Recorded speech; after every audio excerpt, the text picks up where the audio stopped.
You know, sometimes I have these dreams, but they feel so vivid, maybe they're closer to intuitions. And for the ones that feel the most real, I like to write them down and store them in my wallet for safekeeping.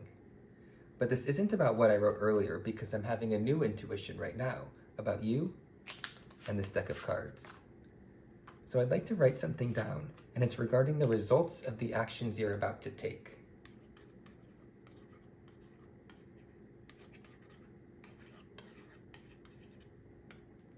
All right, and I'll fold this business card in half so it stays a secret the entire time. And you know, I'll actually keep this inside of my wallet so it's out of our reach. Now you're gonna pick a card, and we'll do so by eliminating all of the cards except for one. So let's use the Joker to help with this. You're gonna put this Joker anywhere you want in the deck, and I'll eliminate all of the cards above it. So let's say the participant puts the Joker here, and I'm gonna eliminate all of these cards. But I want you to know what could have been. The 2 of clubs, the 8 of clubs, the 5 of diamonds. What could have been if you put that Joker a little bit differently? We'll do it again, but this time I'm going to eliminate all of the cards except for the ones directly above and below the Joker. So let's say the participant puts the Joker here, and keep me honest, I'm going to eliminate all of the cards except for those 2. Now the participant has a free choice, and let's say they select this card. They could change their mind, but they want this one. What could have been? The 9 of spades. What could have been? Now I'm going to leave your card face down for now, because first I want to show you my prediction. I said you'd pick the 8 of diamonds, and for the first time, turn over your card, the 8 of diamonds. Now I was joking earlier about what could have been, but the truth is, what happened here right now, well, this was meant to be. And I knew that the moment you said earlier that your first kiss was named Jordan. And that's because the prediction I wrote the other night, the one I dreamed about, I thought I'd meet someone whose name of the first kiss was Jordan, and now it all makes sense. Thank you for purchasing the passenger wallet. This wallet is a Z-Fold style wallet. However, there's a key design difference that enables all of the magic to happen. In any other Z-Fold wallet, like this standard one, you'll notice that the center panel is the same on both sides. Here, it's 2 slots, and on the reverse side of the wallet, it's also the 2 slots. On the passenger wallet, we flipped everything over 180 degrees.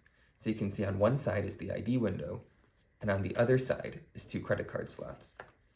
This means that I can take a card or a billet and put it underneath the credit cards and then later remove it from the ID window of my wallet. Or vice versa, I can put it inside the ID window and then later remove it from behind the 2 credit cards. And that is the core method behind the passenger wallet. Throughout this video, I'm going to be using some terminology, so let's get that out of the way first. The first is the pass-through pocket. When you open the wallet, the center panel is the pass-through pocket. That's because something that I put in here can later be removed from the opposite side of the wallet. So this is the pass-through pocket. When I have the wallet in this format, with the real ID window and then the pass-through pocket beneath the 2 credit card slots, that is side A of the wallet. On the opposite side, this is side B, where the pass-through pocket is the ID windows and the real pocket is behind the credit card slots. Now in your wallet, you should also receive one extra piece, which is usually in side B beneath the credit cards. It is this small plastic, playing card size piece, and this is later going to be used as a 2-card index for some of the routines. You can now go ahead and fill your wallet, and here's how I fill mine. In the outer pocket, I store some business cards. In the center pass-through pocket with the ID window, I store a scan of my ID. And then over here, I have 1 packet trick and 1 credit card. This pocket also perfectly holds some folded cash. On the opposite side of the wallet, I have my real ID, another packet trick, and another credit card. If you'd rather not use packet tricks, you can replace these with more credit cards. And you'll also notice that the 2 credit cards don't match perfectly, but it's a small discrepancy that goes past the audience. Here's a quick tip. I have my real ID inside A underneath the window, and I have a scan of my ID inside B in the pass-through pocket. I add a small piece of double-sided tape to this piece so it doesn't move around when I'm inserting and removing cards. And since this is just a scan of my ID, I can still access my real ID when I need to, and it doesn't affect any functionality of the wallet. A small but important detail is ensuring that your ID is in the same orientation on both sides of the wallet. Here, where the ID is in the pass-through pocket in the center, you'll notice that my photo is furthest away from my body. When I flip over the wallet like this, you'll notice that this ID, the photo, is also furthest away from my body. You'll want to follow this orientation to make sure there are no discrepancies when performing. The passenger wallet builds upon the one ahead principle, which means whatever I reveal as the kicker ending, in my case, someone's first kiss, you'll need to know that information ahead of time. So how do you learn the name of the participant's first kiss? I do it in the context of another routine, specifically John Gustafero's Either Or, which was published in his book 1 Degree. I perform John's routine several tricks ahead of the passenger wallet, so there's some time between when the participant gives that piece of information and when I reveal it. But you can predict anything with the passenger wallet. Perhaps the participant will make an offhanded comment at a different time that can be used as a reveal. Or you can reveal details about their clothing or appearance, which does not require any secret information gathering. This is one of the most open-ended and exciting features of the passenger wallet, and I hope you have some fun with whatever you decide to reveal. Here's the setup to the primary card routine. First, you'll need to decide on your two force cards. I use the 9 of spades and the 8 of diamonds, and I write these on business cards, which I'll then fold in half. You'll also need the 2-card index. Take one of the predictions, fold it in half, and wrap it around the larger panel of the 2-card index away from the logo, just like this. Take the second prediction, fold it in half, and ensure the orientation matches that of the other prediction, and then wrap this around the shorter panel of the index. The 2 cards should overlap about 2 centimeters if you're using standard US sizes. Now I'm going to put this in my wallet, but note 2 things. First is which prediction is which. I know the 9 of spades is further from my body, and the 8 of diamonds is closer to my body. And second, notice the orientation. You can read the word plain. We're going to put this inside the passenger wallet on side B, underneath the credit cards. This means that I have easy access to both of the predictions, depending on where I grab from. Now we're going to set up side A. Take a third business card. This one could be blank because we're not going to reveal this during the routine, and fold it in half. Now this is the same orientation I had the other cards, where you can read the word plain, but I'm going to flip it over like this, and then I'm going to put it above my ID underneath the window, just like that. Now you're ready to perform. For an extra subtlety, it's good to have a pen that writes in a different colored ink. For example, this pen appears that it would write in black, which is the same color as the predictions that I wrote earlier. However, I switched out the ink cartridge, so this pen now writes in red. This means, at the end of the routine, the 2 predictions will have different colored inks, which reinforces the idea that they were written at different times. I like to start the routine with the wallet on the table, and this orientation is important. The outer pocket and side A are uppermost, with the top edge facing the audience. When the wallet is on the table, this is my preferred orientation. It's best to have the long edge closest to the audience, so there's less of a chance of them noticing the extra panel. I also like to have the top edge facing the audience, because if it was flipped 180 degrees like this, there are more opportunities to expose the extra edge. I'm now going to pick up the wallet and show the prediction underneath the ID window that was supposedly written earlier. How I hold the wallet is important, because again, I'm hiding the extra panel. My right hand is going to come from above and grasp the wallet near the left edge. When I do this, I then pivot the wallet 90 degrees clockwise, and this positions my right index finger over the short, thick edge of the wallet. I can now open the wallet and show my prediction. My angles here are pretty strong because my right index finger hides that extra thickness here. To close the wallet, I essentially reverse the actions. Close the wallet, flip it 90 degrees counterclockwise as I set it on the table. I say I'm having a new intuition about the card the participant is about to select, and I'll write that down on a business card. In reality, I'm writing the kicker reveal, in this case, the participant's first kiss. Here's when I use the pen with a different colored ink. I'll grab the business card from the outside of my wallet and say I'll write this in secret and then fold it in half.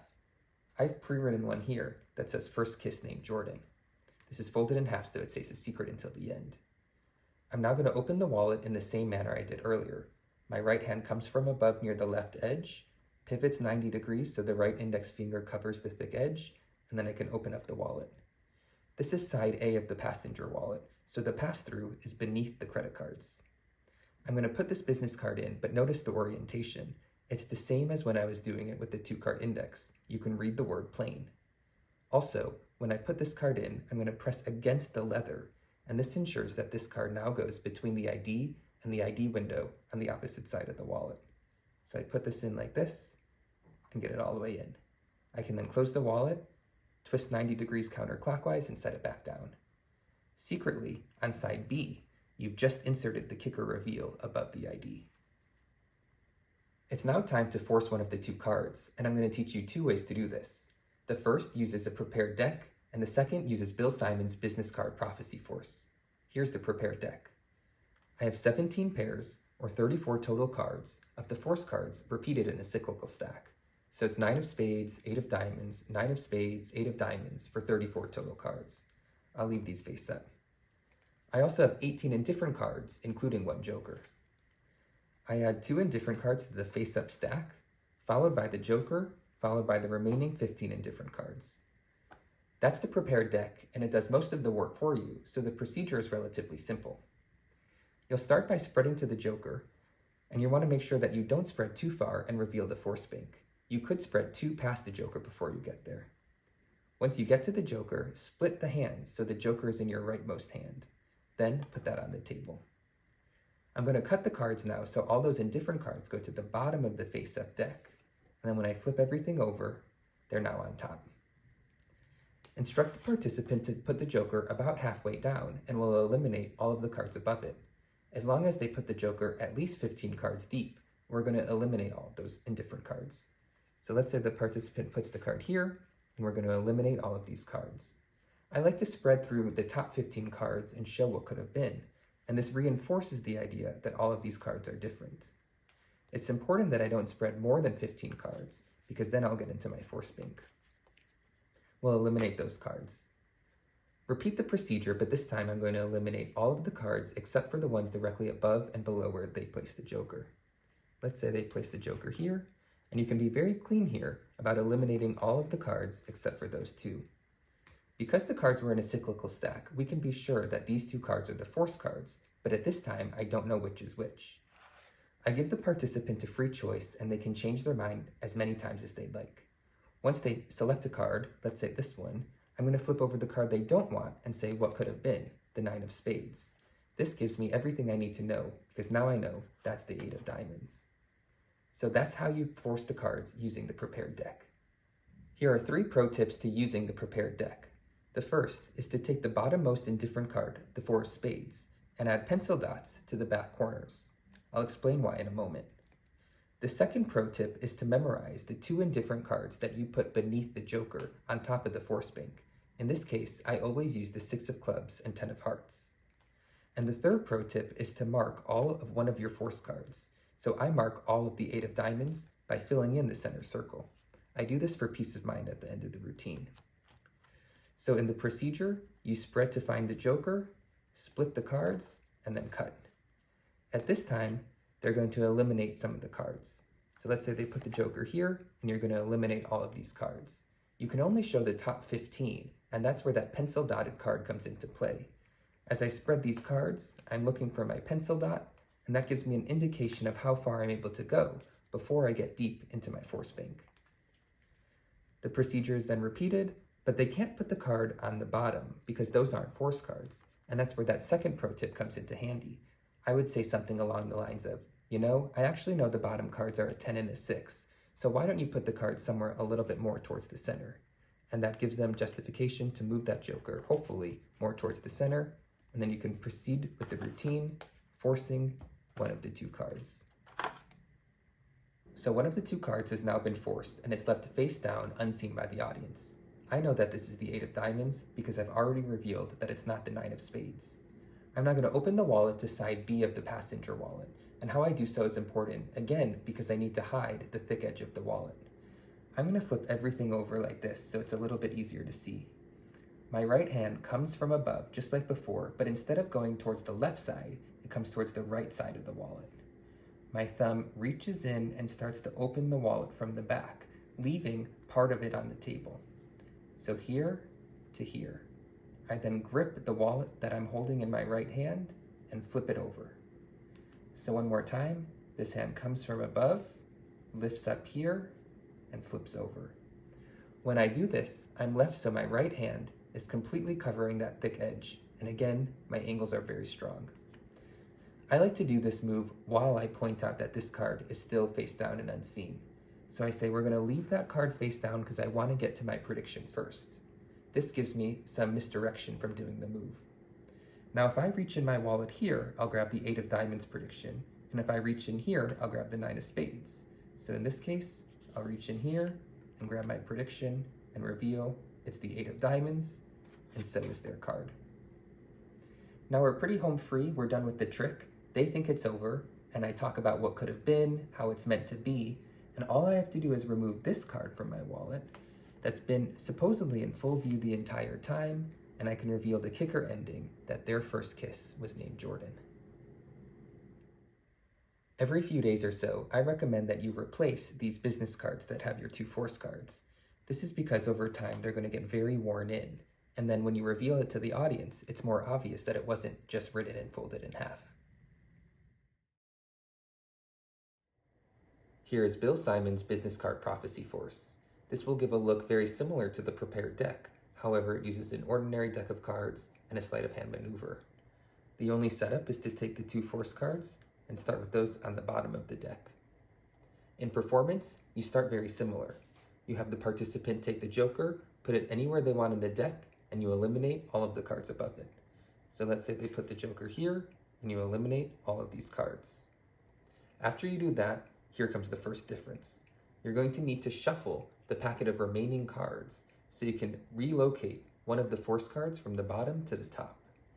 I do this with a milk shuffle, followed by an overhand shuffle, and that puts 1 force card on the top and 1 force card on the bottom. There are also other ways to do this. After you do that, I give the participant the joker again, but this time I give it to them face down. This will give me motivation to do the move in a moment. You have them put this anywhere they want in the spread. Once they do that, bring this packet into your hands and spread them between your hands until you reach where they put that joker. Separate your hands, leaving the outjogged joker in the bottommost hand. So in this case, the outjogged joker stays in my left hand. I'm now going to flip that joker face up. My right hand turns from palm up to palm down, just like this. And I'm going to use my right thumb to grab the joker from the other hand. So I turn from palm up to palm down, and I use my thumb to grab the joker like this. I then go from palm down, back to palm up. So one more time, they put the joker in face down, I spread and separate. The joker is in my leftmost hand outjogged. My right hand turns from palm up to palm down, grabs that joker with the thumb, and turns up. You'll notice that the joker remains outjogged as I do this. Once that joker is face up, take the left hand packet, put them on top of the joker. Essentially what you just did is cut the cards around the joker. Now, when you spread here and show the card directly above and below the joker, they'll be your force cards. So I'm going to do this procedure one more time. Remember, you start with 1 force card on top and 1 on bottom. The spectator puts the joker wherever they want. In the guise of flipping this card from face up to face down, split the deck, flip the right hand palm up to palm down, grab the joker, flip it over, and complete the cut. Then you can continue the routine as normal. That is Bill Simon's business card prophecy force. In the previous routine, at the very beginning, I showed that I have a prediction written above my ID. However, there's a way to use the passenger wallet in reverse, which hides the existence of the second prediction until the very end. I'll show you what I mean. In this case, I'll be using the menu for Jim Steinmeier's Dining Out, which forces a $22 meal. So for the setup, I write that the total cost of the meal will be $22, and I put that above my ID on side A of the passenger wallet. Now I'm going to start with the passenger wallet on the table with side B uppermost. This is the opposite to the previous routine.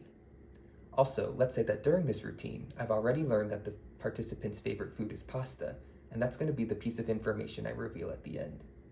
So you remove a business card from your wallet and you say you're going to write something about the cost of the meal. However, you secretly write that the participant's favorite food is pasta, and you fold that business card in half. You open up the wallet, but instead of putting this prediction underneath the credit cards, you put it above your ID, just like this. Close the wallet and proceed with the routine. You force the $22 meal, so then when you open up the wallet, you can show that the prediction underneath your ID window says it would be $22. And then for the kicker ending, you say that you wrote a prediction the other day and you kept it hidden underneath all of these credit cards. You reach into the wallet, grab the prediction, and show that their favorite food was pasta. So that's how you use the passenger wallet in reverse, hiding the existence of the kicker ending until the very end. Now that you know how to use the passenger wallet both ways, you may realize you can have multiple effects set up without them compromising each other. Here's how I have my wallet set. Here's the 2-card index for the primary card routine, and I'm going to put this in side B of the passenger wallet in the pocket underneath the credit cards. This is the same setup as before. Now in side A, instead of putting a blank business card, I'm going to put the business card for dining out, just like this. Now depending on how I open the wallet, I can perform either routine. If I want to perform the card routine, I start with side A uppermost. If I want to perform dining out, I start with side B uppermost and go into it like this. So I can have 2 routines set up all at the same time. Here's a method from Michael Weber that allows one of the 2 predictions to be labeled with the date, giving a visual distinction and more clarity between the 2 folded billets. You can see I added a matching label to these 2 billets. I used the prior date, but you could also label the billets with your initials or anything else. It's important that the labels do not extend past the center point of the billet. Here's how you apply this to the primary passenger wallet routine. Fold one of the billets in half and put it into side A of the passenger wallet under the clear window. This is the same setup as before, however, now this billet has a label. When you're writing your one-ahead prediction on this billet, you're secretly writing it on a billet that already has a label. This is hidden from the audience. You do this by simply using your fingers to cover that label. You can then continue writing your one-ahead prediction. In this case, I wrote Anna the Gemini. I then fold this business card in half, and I'm careful not to expose the label on the other side of the billet. Open up the wallet and put this billet inside of the opposite pocket. This is the pass-through pocket. When you do this, again, they don't see that label. Close the wallet and continue on with the routine.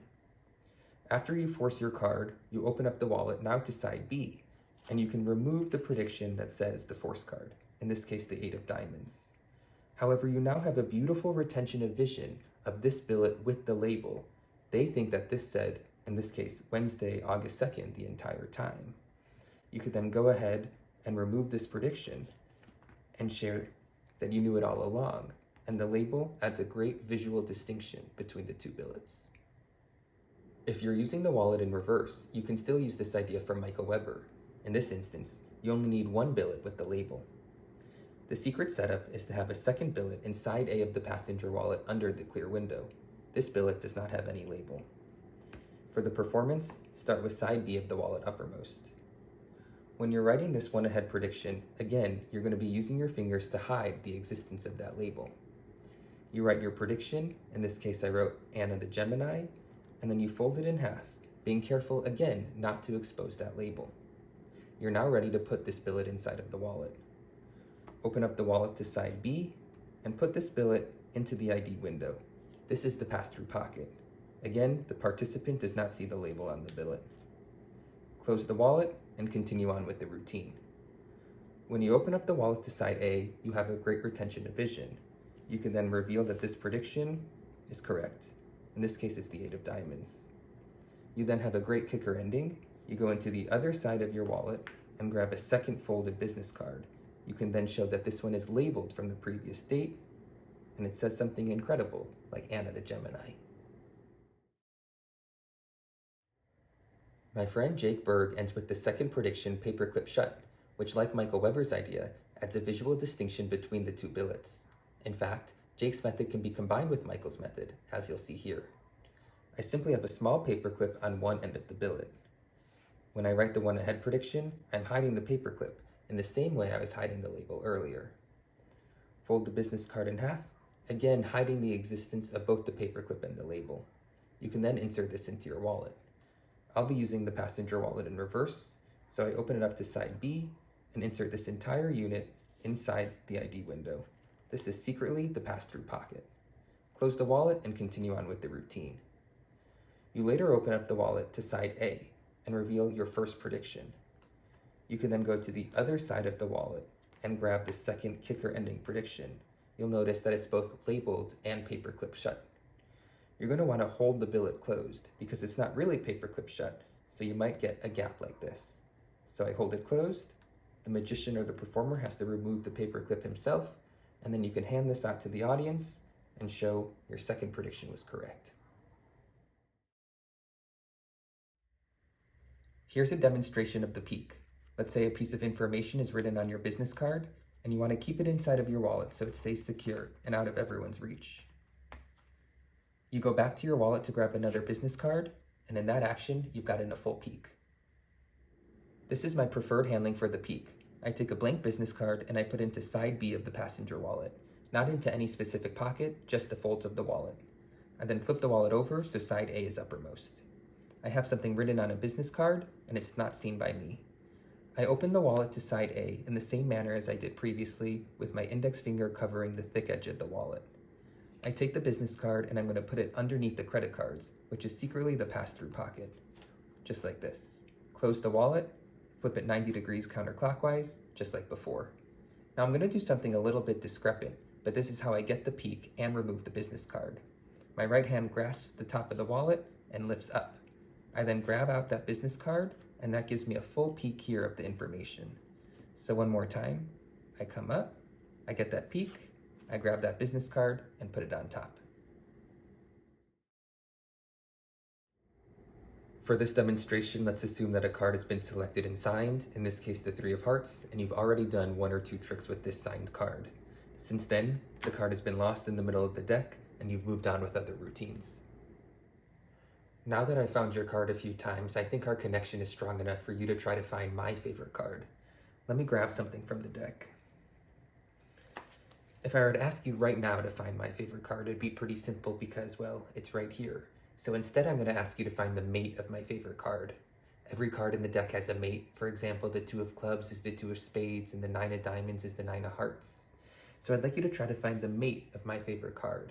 And so I'm committed to this and I can't switch it. I'll keep it inside of my wallet so it's out of my reach. Now, all you have to do is have a feeling. I'll deal through the cards one at a time like this. And whenever you like, say the word stop, and the next card will be yours. Let's say the participant says stop here, and you'll deal this card to the side. And because I've been dealing all these cards face up, I can tell you so far I haven't yet seen the mate of my favorite card pass by. And before I flip that card over and show you if you nailed it, I first want to show you what my favorite card is. It's the 9 of clubs. And for the first time, let's take a look at the card that you said stop on. The 9 of spades. You did it. And because you found my favorite card, I thought it would only be fair if I also found your card. So while all of this was happening, maybe you didn't notice that I was able to sneak one thing into my wallet on the other side, a 3 of hearts. But not just any 3 of hearts, your signed 3 of hearts. I cannot teach the full card to wallet routine that I just performed, and that is because the open prediction is a published routine from Manuel Lasar. I will give a quick overview of the sequence, and you can use your favorite open prediction or card at any number method. Or perhaps you'll come up with your own arrangement using the broader principle. Essentially, the open prediction is a force. I'm forcing the 9 of spades on the participant. So the secret setup is to have the mate of the force card, in this case the 9 of clubs, inside A of the passenger wallet under the clear window. I'm going to flip this card face down, and it goes above my ID card, just like this. I close the wallet and set it so side B is uppermost. This is an example of using the passenger wallet in reverse. When I open up the wallet for the first time during performance, I open it up to side B. During the routine, you tell the participant that you're going to remove your favorite card. Secretly, you go through the deck and you find their signed selection. You don't show them the value of this card, and you say, that's my favorite card. Open up the wallet to side B, and insert this card into the ID window. Again, this is secretly their signed card, and the ID window of side B of the wallet is the pass-through pocket. Close the wallet and put it back on the table. Using your favorite card at any number method or your favorite open prediction method, force the 9 of spades. Then you go back to the wallet and open it to side A. You're now ready to remove the card from the clear window and show that it's the mate of the card they picked. As a final kicker ending, you go to the opposite side of your wallet and remove their signed selection that was there all along. The final advice I have is to handle the wallet in the same natural manner you would ordinarily handle a wallet. The handlings I just taught might not flow as naturally in your hands, and that's okay. There are dozens of ways to open and close the wallet, and some might look better for you. I recommend you take my advice on covering the thick edges for better angles, but beyond that, find new ways to handle the wallet that feel natural to you.